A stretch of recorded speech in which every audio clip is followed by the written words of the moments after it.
Hello guys, तो हम continue कर रहे हैं कंपोनेंट्स ऑफ जीएसटी। इसमें हमने पिछली वीडियो में काफ़ी पॉइंट्स कर लिए थे। नाउ हम वहीं से आगे कंटिन्यू कर रहे हैं। हमारा नेक्स्ट पॉइंट है utilization of credit on input tax. जो हमारा इनपुट टैक्स है वो हम कैसे क्रेडिट करते हैं गाइस। एग्जांपल जैसे हमारे पास हम टैक्स पे कर रहे हैं। पहले हमने आईजीएसटी पे किया, फिर उसके ऊपर सीजीएसटी और एसजीएसटी लगा। जैसे हमारा कोई भी टैक्स है वो हम कट कर देते हैं। अगर हमारा आईजीएसटी पेंडिंग है तो हम उसमें से सीजीएसटी या एसजीएसटी को मैनेज कर देते हैं कि वो डिडक्ट हो जाता है। जैसे हमारा आईजीएसटी क्रेडिट का अवेलेबल है देने वाला, तो उसमें से हम पहले आईजीएसटी में से आईजीएसटी को पे करेंगे।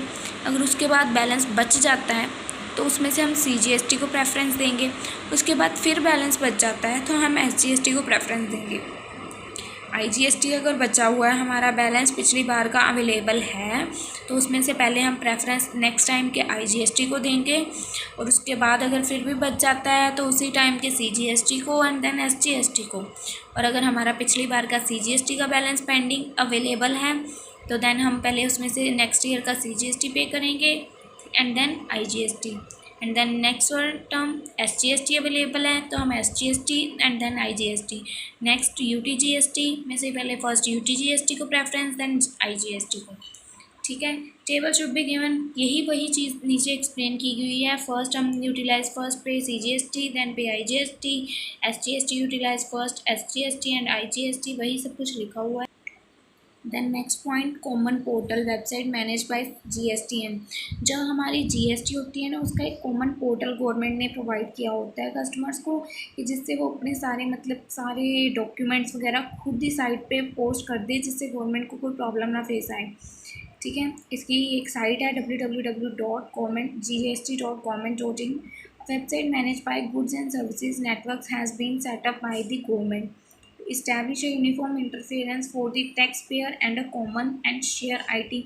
ये किसके लिए उन्होंने इस्टेब्लिश की थी कि जो टैक्स पेयर्स हैं वो खुद अपना टैक्स पे कर सकते हैं। कॉमन इंसानों के लिए जो अपनी ITR फाइल करते हैं कि लोग इनकम टैक्स रिटर्न, उनके लिए वो सारे अपने डॉक्यूमेंट्स खुद ही साइट पे पोस्ट कर देते हैं, जिससे गवर्नमेंट को काफ़ी हेल्प होती है। इसके फंक्शन कौन से हैं? फैसिलिटेटिंग रजिस्ट्रेशन, जैसे किसी ने करवानी हो। Forwarding the return of central and state authority को अपनी रिटर्न सेंड करनी हो। कंप्यूटराइजेशन एंड सेटलमेंट करनी हो आईजीएसटी के, जैसे हमने ऊपर सेटलमेंट वाला भी टेबल किया। Matching of tax payment details with banking network, हमें अगर मैचिंग वगैरह करनी हो कि हमारा टैक्स जो अप्लाई हुआ है वो सही है या वो ज़्यादा लग गया है, तो हम अगर उसको मैच भी कर सकते हैं पोर्टल खोल के। प्रोवाइड वेरियस एमआईसी रिपोर्ट, उसको डॉक्यूमेंट्स अपने सबमिट करवाना, अपनी provide analysis of tax payer profile provide करना। ठीक है, the next point, seamless flow of credit. Seamless flow of credit क्या है? Since GST is a destination based consumption, हमें पता है कि जीएसटी जो है एक डेस्टिनेशन बेस्ड कंजप्शन है। डेस्टिनेशन मैंने पहले भी एक्सप्लेन किया था कि डेस्टिनेशन बेस्ड कंजप्शन वो होती है जहाँ जैसे हम गुड्स एक स्टेट से दूसरी स्टेट में सप्लाई कर रहे हैं, तो जो स्टेट गुड्स को रिसीव कर रही है टैक्स कौन पे करेगा? जो स्टेट उन गुड्स को कंज्यूम रिसीव कर रही है, टैक्स उसी स्टेट को पे करना पड़ेगा। वही लिखा हुआ है। Since GST is a destination based consumption, tax revenue of SGST ordinarily occurs to the consuming state. जो कंज्यूमिंग स्टेट है, रिसीविंग स्टेट है, जो गुड्स को रिसीव कर रही है, वही टैक्स पे करेगी। The inter state supply in the exporting state is allowed to set off the available credit IGST, CGST and SGST UTGST against the IGST payable. इसको हम एडजस्ट भी कर सकते हैं। एक सेकंड, ओके। देन हमारा next point है various modes of payment of tax. हमारे इसमें जीएसटी कंपोनेंट्स में वेरियस मोड्स होते हैं पेमेंट के of tax are available. Tax payer include internet में हमारे पेमेंट करने के बहुत से, जैसे हमें पता ही है नॉर्मल सा पॉइंट है, internet banking, debit card, credit card, national electronic forms transfer, real time post, काफ़ी सारे पॉइंट्स वेज होते हैं जैसे हम पेमेंट कर सकते हैं। देन हमारा नेक्स्ट पॉइंट है self assessment. System of self assessment of taxes payable by registration person in promoting, इसमें हम सेल्फली खुद भी अपनी रिटर्न्स वगैरह फाइल, अपने डॉक्यूमेंट्स साइट पे सबमिट कर सकते हैं। Then next, anti profiteering authority. Anti profiteering authority to ensure that business passes on benefit of reduced tax incidence on goods and services or both to customer being formulated under GST। मतलब anti profiting authority थी ना, जो banks वगैरह पहले profit gain करते थे, GST के आने के बाद उन्होंने अपना प्रॉफिट रिड्यूस करके प्रेफरेंस दी कि लोग जीएसटी को ज़्यादा से ज़्यादा समझ सकें। Consumer has been formulated under GST, जो कस्टमर हैं वो जीएसटी को एक्सेप्ट करें, उसको समझें। इसके लिए बैंक्स ने अपना प्रॉफिट बेनिफिट भी रिड्यूस कर दिया। Passes benefit of reduce tax, उन्होंने जो टैक्स मतलब कलेक्ट करते थे लोगों से उसको कम कर दिया ताकि लोग जीएसटी को ज़्यादा से ज़्यादा समझ सकें। ठीक है। And then next important point है very, composition scheme under GST. Composition scheme क्या होती है?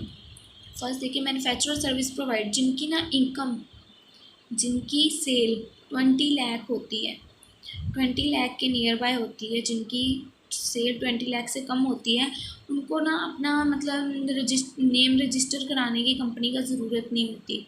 ठीक है। Manufacturer service trade whose annual turnover is below, मतलब कम 20 लाख से कम होती है, need not pay any GST and need not register, उन्हें कोई ज़रूरत नहीं है रजिस्टर करने की।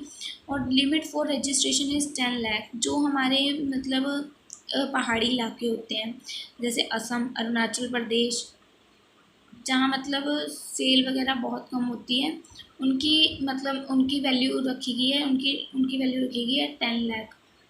जो होते हैं असम, अरुणाचल प्रदेश, मणिपुर, मेघालय, पहाड़ी इलाके होते हैं, इनको इन शहरों को 10 लाख रुपए तक की मतलब अगर इनकी सेल है तो उसमें रजिस्ट्रेशन कराने की ज़रूरत नहीं है। एंड देन हमारे आते हैं वो ये थे हमारे मीडियम फैमिली के मेंबर्स। अब आते हैं हमारे अमीर लोग। आप समझ रहे हैं, अमीर लोग जिनकी monthly income, annually income crores में होती है। फर्स्ट पॉइंट देखिए, those with annual turnover up to 1.5 crore. ठीक है। जिनकी एनुअल इनकम 1.5 करोड़ होती है, उनके लिए एक गवर्नमेंट ने कंपनसेशन स्कीम, हमारे पॉइंट की हेडिंग क्या थी? Compensation scheme under GST.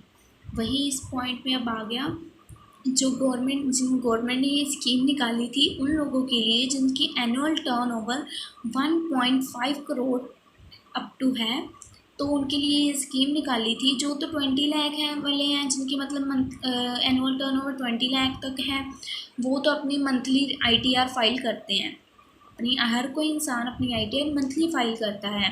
But government ने कंपनसेशन स्कीम निकाली जीएसटी के बाद कि जिनकी मतलब एनुअल टर्नओवर 1.5 करोड़ के ऊपर है, वो अपनी जो रिटर्न है वो 3 मंथ्स क्वार्टरली, मतलब ईयर में 4 टाइम्स, 4 क्वार्टर होते हैं 1 ईयर में, एक क्वार्टर 3 मंथ्स का होता है। whose annual turnover up to 1.5 crore up to can optional compensation scheme निकालेगी उनके लिए, जिनकी मतलब वो अब अपनी आईटीआर में 3 महीने में एक बार भरेंगे।